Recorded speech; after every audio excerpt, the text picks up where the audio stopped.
नमस्कार दोस्तों, मैं डॉक्टर सुप्रियो दत्ता और आज इस वीडियो में आप लोगों को ये बताने का ट्राई करूंगा कि कैसे मेरा एक पेशेंट का फीमेल इनफर्टिलिटी की केस को, महिला बांझपन की शिकायत को ठीक किया जा चुका है होम्योपैथिक ट्रीटमेंट की मदद से, और वो भी सिर्फ 3 से 4 महीने का अंदर ही। तो चलिए हम लोग वीडियो को स्टार्ट करते हैं। तो दोस्तों, ये जो मेरा पेशेंट है ये महाराष्ट्र गडचिरोली नाम का एक सिटी से है।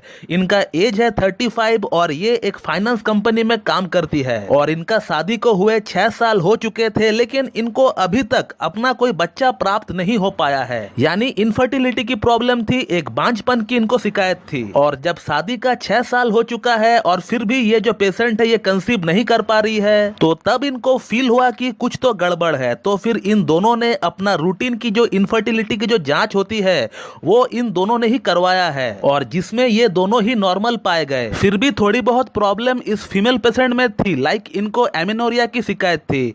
यानी इनका जो पीरियड है वो 2-2, 3-3 महीना में एक बार आता है, और साथ में हीमोग्लोबिन भी थोड़ी बहुत कम ही थी, और एस्ट्रोजन हार्मोन की जो लेवल थी वो भी थोड़ी बहुत कम ही थी। इसके अलावा इनको और कोई इशू नहीं था, लाइक पीसीओडी या फिर यूट्राइन फाइब्रॉइड या फिर एंडोमेट्रोइटिक सिस्ट या फिर कुछ और इनको डेवलप नहीं हुआ था। और इस प्रॉब्लम के लिए इन्होंने अपना सिटी का एक गायनिक डॉक्टर से संपर्क की है, लेकिन ये जो लेडी है इनको एलोपैथिक ट्रीटमेंट करवाना नहीं था। हस्बैंड का कहने पर ये गई जरूर थी, लेकिन इनको एलोपैथिक ट्रीटमेंट करवाना ही नहीं था, क्योंकि ये एक फाइनेंस ऑफिस में जॉब करती है और इनको ऑफिस में ही किसी ने इनको कहा कि आप एलोपैथी में जाने से पहले क्यों ना एक बार होम्योपैथी को आप ट्राई करें। तो फिर इन्होंने अपना लोकल होम्योपैथ का पास कुछ महीना ट्रीटमेंट चलवाया, लेकिन कुछ इनको खास असर नहीं पड़ा था। फिर मेरा ये पेशेंट इंटरनेट में सर्च करने लगे डॉक्टर्स के बारे में। फिर इन्होंने एक दिन यूट्यूब पे आया और यूट्यूब में इनको मेरा वीडियो दिख गया और वीडियो इनको अच्छा भी लग गया। तो फिर इनको लगा कि क्यों ना इनसे एक बार बात किया जाए। फिर इन्होंने मुझसे ट्रीटमेंट चालू किया लास्ट ईयर अक्टूबर से। मैंने फिर अच्छी तरह से इनका रिपोर्ट्स को स्टडी किया, फिर उसको एनालाइज किया,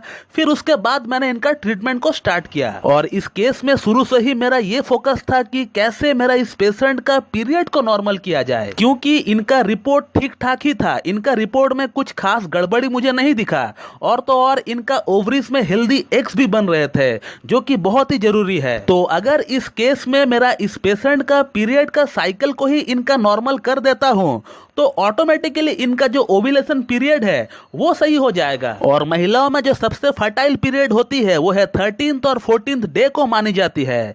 उस समय अगर कपल रेगुलरली संभोग करेंगे तो फिर आसानी से कंसीव किया जा सकता है, लेकिन इसके लिए पीरियड साइकिल का नॉर्मल होना बहुत ही जरूरी है। अब इसको ठीक कैसे किया जाए, क्योंकि होम्योपैथी में तो इसके लिए कोई फिक्स मेडिसिन है नहीं जो कि आप दुकान से जाकर खा लेंगे तो आपका प्रॉब्लम सॉल्व हो जाएगा। तो इसे अगर आपको ठीक करना है तो फिर आपको किसी एक अच्छी होम्योपैथ से संपर्क करके ही अपना ट्रीटमेंट को चालू करना होगा। इस तरह की केसेस को सॉल्व करने के लिए हमें पेशेंट से कुछ प्रोमिनेंट सवालों का जवाब चाहिए होता है। अब यहाँ बहुत सारे सवाल रहता है, पेशेंट का बचपन से लेकर अभी तक उनका लाइफ कैसा बीता, क्या क्या उनका लाइफ में बदलाव आया, उन सभी चीजों को इन शॉर्ट हमें जानना होता है, समरी के तौर पर हमें जानना होता है। वो कैसा इंसान है, उसे किस तरह की चीजें अच्छी लगती है, किस तरह की चीजों से उसे नफरत है, इसके अलावा मेन प्रॉब्लम के साथ और क्या प्रॉब्लम है, इसके अलावा पेशेंट का मेंटल और फिजिकल स्टेट कैसा है, भूख प्यास सेक्स स्टूल कैसा है, पसीना आता है कि नहीं, पसीना में बदबू है कि नहीं, एग्रावेशन कब होता है, एमिलियोरेशन कब होता है। इन सभी चीजों को जानने का बाद हमारा माइंड में एक ड्रग पिक्चर आता है,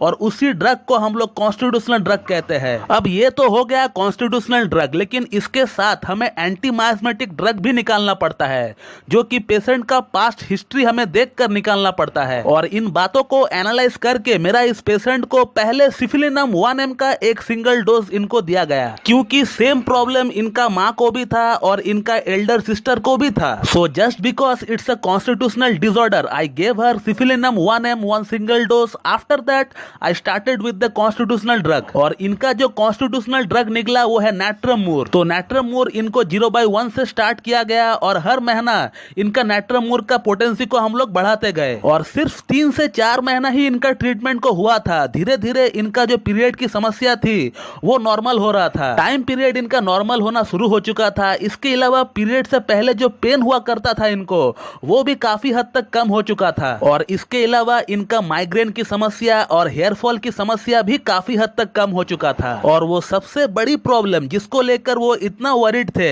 इनफर्टिलिटी का, बांझपन का, और वो भी सॉल्व हो चुका है। लास्ट वीक ही उनका कॉल आया था और ये गुड न्यूज आया कि she is 2 months pregnant now. She is very happy and being a doctor I also feel very glad. तो दोस्तों, इस वीडियो में आपने ये देखा कि कैसे मेरा एक फीमेल पेशेंट का इनफर्टिलिटी यानी बांझपन की समस्या को ठीक किया जा चुका है होम्योपैथिक ट्रीटमेंट की मदद से, और वो भी सिर्फ 3 से 4 महीने का अंदर ही, और वो भी without any side effect. In fact patient का और जो प्रॉब्लम था वो भी क्योर हो गया। तो दोस्तों, ये था एक short case about female infertility, और ये केस आप लोगों से शेयर करने का मतलब सिर्फ यही है कि आप लोगों में से बहुत लोग ये सोचते हैं कि होम्योपैथी काम नहीं करता है, ये देर से काम करता है। तो उन लोगों को मैं ये बताना चाहता हूं कि होम्योपैथी देर से काम नहीं करती है, बल्कि 100% काम करती है। जैसे कि आप लोगों ने इस केस में देखा, तो मैं उन लोगों को प्रोत्साहित करना चाहता हूं जो लोग इस समस्या से जूझ रहे हैं और सोच रहे हैं कि हमें होम्योपैथी ट्राई करना चाहिए कि नहीं। तो आप बिल्कुल कर सकते हैं, लेकिन यहां मैं एक बात बताना चाहूंगा कि सेल्फ मेडिकेशन बिल्कुल भी ना करें दोस्तों। आप अपना ट्रीटमेंट किसी एक अच्छी होम्योपैथ की गाइडेंस में ही ले, तभी जाकर इस तरह की समस्या ठीक हो सकती है। सेल्फ मेडिकेशन करेंगे बिल्कुल भी कोई आपको परिणाम नहीं मिलने वाला। तो दोस्तों, मैं इस वीडियो को यहीं पे एंड करता हूं, और मैं उम्मीद करता हूं कि आप लोगों को मेरा ये वीडियो पसंद आएगी और मेरा ये जो वीडियो है आप लोगों के लिए लाभकारी साबित होगी। इसी तरह मुझसे जुड़े रहने के लिए मेरा YouTube channel homeo cat tips को लाइक करें, शेयर करें, सब्सक्राइब करें और बेल आइकन को दबाना बिल्कुल भी ना भूलें दोस्तों। So thank you very much and have a good day.